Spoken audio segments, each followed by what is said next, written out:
Hello everyone, this is Parabellum here. This is a video about my opinions that I formulated playing Modern Warfare 3 over the last month or so. I originally started playing the game in the free play weekend because I wasn't committed to paying £70 for effectively what I saw as a DLC. But having played it, it is actually an enjoyable game. I think the changes that they've made to the combat are a lot better. And so I just want to give you my opinion on what I liked about Modern Warfare 3 and what I didn't like. So mobility and handling is a big thing I like in Modern Warfare 3. It's tweaked over Modern Warfare 2, which is substantially quicker than Modern Warfare 1 reboot, which was really slow and sluggish.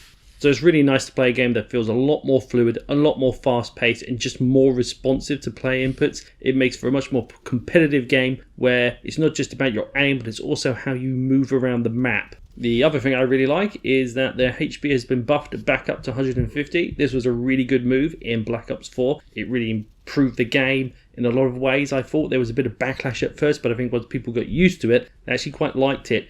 And I like it here as well in Modern Warfare 3. It just gives you a bit more of a safety net if you're a bit of an aggressive player and you're running from cover to cover, or if you're hard scoping with a sniper rifle, just makes you a bit more competitive against the assault rifles.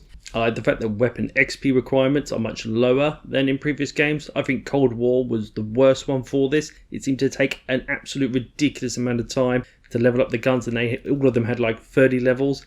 It was really bad. But here in Modern Warfare 3, it's pretty respectable. It doesn't take that long to level up most of the guns. So for people like myself who don't play that much, it's easier to get into the camo grind. Also, the attachments this time around are much better. A lot of the attachments in Modern Warfare 2 were more nerfed than they were buff. So sometimes it was just better just not using them. But I really feel like in Modern Warfare 3, a lot of the attachments are really useful and really do help to push the gun in the direction that you want it.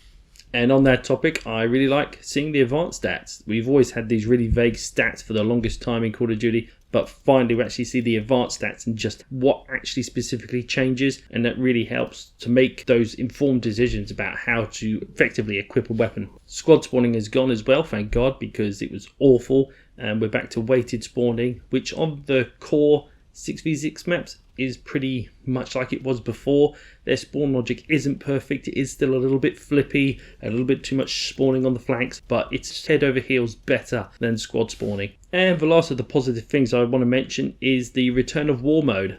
This was last seen in World War II, made by Sledgehammer. It was my favourite mode in that game because I actually really didn't like the multiplayer in World War II. It just wasn't my cup of tea. But I really liked war mode. I thought it was a really good mode, really fun. I liked the stage map design. It really worked for me. It was something I really enjoyed. And it's really good in Modern Warfare 3. It's a shame that we only have the one map. I don't know why it's just one map to begin with. There's another one coming out in Season 2 soon. That looks like that'll be good. But yeah, unfortunately at the moment, war mode is starting to get a bit empty. It's a little bit harder to find a lobby because obviously people are just waiting. They're just a little bit bored now and they're looking for something else. With that all said though, it's still a really great mode. It's still one of the funnest ways to play this game, I find. I think the static spawns that you have in war mode really help bring back that sort of original feeling of the games where the maps just had a better flow and pacing. I just like the idea as well. You know, you've got the tank that you escort the tank down. It's just such a more interesting way to play rather than just the static 6v6 maps where nothing really happens. You know, you're just sort of fighting over your little bits of turf. I personally think war mode is the best thing introduced into the game in a long time.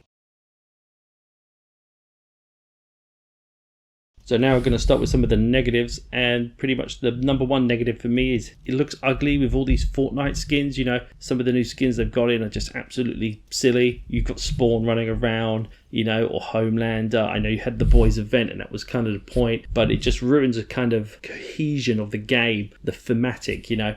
It just doesn't look right, and I think it's it didn't matter so much when we was playing things like Black Ops 4, Black Ops 3, futuristic games. They were a little bit loopy, a little bit zany, but here when it's Modern Warfare and everything starts off gritty and harsh and dark, and next thing you know you've got Nicki Minaj running around shooting a shotgun in a pink outfit, it just looks weird. Then also, I don't like the UI in this game. It's the same UI for Modern Warfare 2, and it was pretty rubbish then, and it's still pretty rubbish now. And I'm not a big fan of the remade maps. The reality of it is we've played these maps over and over again in other Call of Duties where they've been brought back, remastered or remade, such as like Infinite Warfare. We had Terminal, for instance. We've seen Terminal quite a few times. Some of those original maps are weak anyway. You know, maps like Underpass, for instance, I'm not a big fan of, or Invasion. I find they've all been tweaked to some extent as well, and I'm really not a big fan of the modifications. They're a lot more messy looking, so it can be harder to identify targets. There is a weird kind of contrast between players and the map environment, so it is easier to see, but at the same time there's a lot of debris around, a lot of objects, there's a lot more windows and doors as well, to be fair, so you just have to keep your head a bit more on a swivel. You can't just sort of be as aggressive as you used to be. Another negative is cheating. Quite a big cheating problem. I know Warzone has it really bad.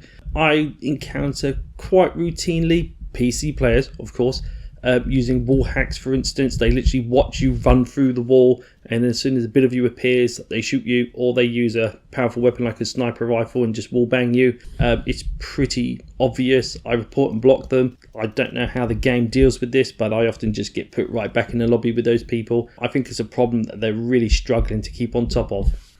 And also I think kill streaks are quite poor in this game. They're pretty expensive, they're pretty ineffectual and easy to destroy.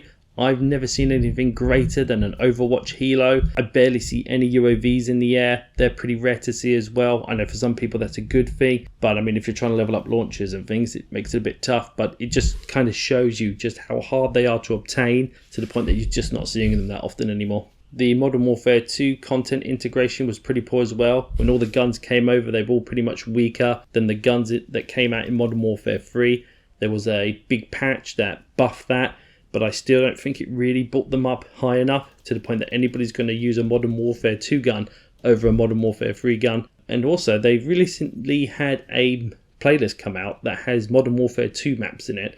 Apparently the better of them, but I don't see why they didn't just chuck that into the core mode just to add to the pot, why you have to play a separate playlist. I mean, if you can have a separate playlist and them incorporated. So the integration is just, it still feels really sort of staggered and separated. It doesn't flow very well. And I guess lastly, that flows into my final criticism, that this game is really overpriced. It's sort of priced as a full-fledged game. It really does feel like DLC. I know I haven't talked about any modes like Zombies or Warzone. I don't play Warzone, or the campaign, and I normally like the campaigns, but this time I've just not been that interested in it at all. Everything just feels a bit sort of tacked on, bolted on as easy as they could in a short time frame, because obviously there was talk of it being a premium DLC, and then all of a sudden, nope, it was going to be a full-fledged game. It was going to be the full package.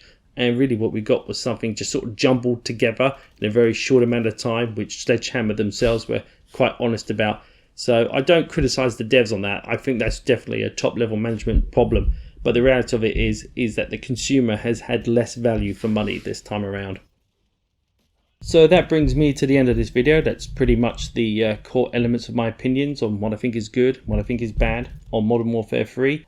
Yeah, there are some good modifications to the gameplay, which effectively could have been done in a patch on Modern Warfare 2. And I don't like the fact that, yeah, they've reused a load of maps that some aren't that great, and others we've played loads of times before. It would have been nicer to have seen a whole host of original maps. It just goes to show as well, because the maps that came out in Season 1, I actually think they're pretty good.